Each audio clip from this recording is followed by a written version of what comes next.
بسم الله الرحمن الرحيم. الحمد لله رب العالمين، والصلاة والسلام الأتمان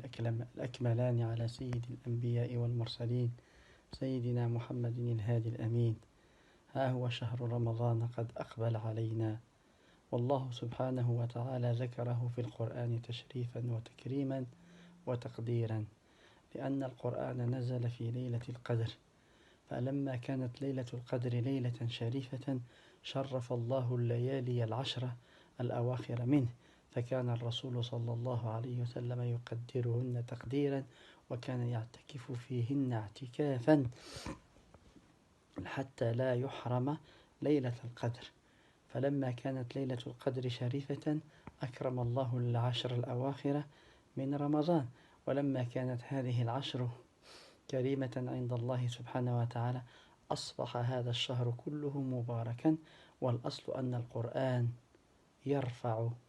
من شأن الشيء، فإذا أردنا أن يرفع الله شأننا ويقدرنا ويميزنا عن الآخرين، فلا بد من الإقبال على القرآن والعودة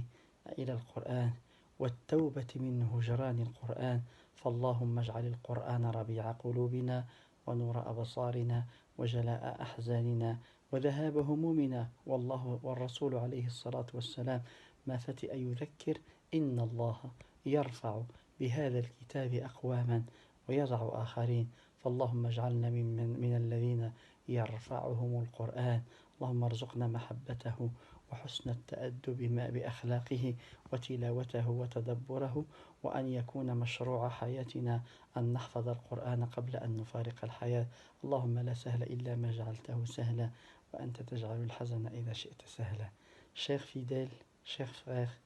chères sœurs, voici le mois du Ramadan qu'on attendait. Sa première journée est passée et les moments de joie et de foi passent vite. C'est pour cela qu'il faut profiter. Et ce mois est très béni parce que le Coran a été descendu pendant la nuit du destin, la 27e nuit de ce mois, selon certaines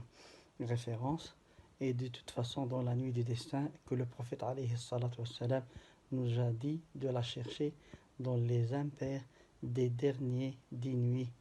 de ce mois. Et la chose la plus importante à retenir, c'est que la bonne fréquentation et l'esprit du groupe est très important dans ce mois et s'avère évidente par le fait que la facilité, on la ressent parce que tout le monde est mobilisé, tout le monde s'oriente vers les deux djihad de ce mois, le jeûne et l'abstention pendant la journée et la prière nocturne pendant la nuit et la lecture du Coran. C'est pour cela qu'il ne faut pas délaisser ces deux grands djihad. Et l'âme et l'essence de la grande bénédiction de ce mois, c'est la descendance du Coran pendant la nuit du destin. Et d'ailleurs, c'est parce que la nuit du destin a eu ce mérite que Allah subhanahu wa ta'ala cite le mois en entier et par son nom dans le Coran. Et aucun mois n'a eu ce mérite, à part le mois du Ramadan, le mois du Shahru Ramadan alladhi unzila fihi al-Qur'an, le mois du Ramadan dans lequel le Coran a été révélé. Alors si nous voulons que Allah subhanahu wa ta'ala nous distingue des autres personnes et que nous ayons la distinction de la certitude et de la croyance, nous devons avoir une relation spéciale avec le Coran. Le prophète alayhi salatu wassalam le récitait, le clôturait, et d'ailleurs Jibril,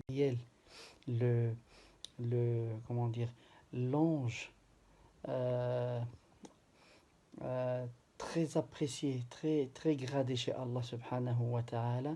venait faire réciter le Coran à notre prophète alayhi salatu wassalam pendant ce mois. Et pendant le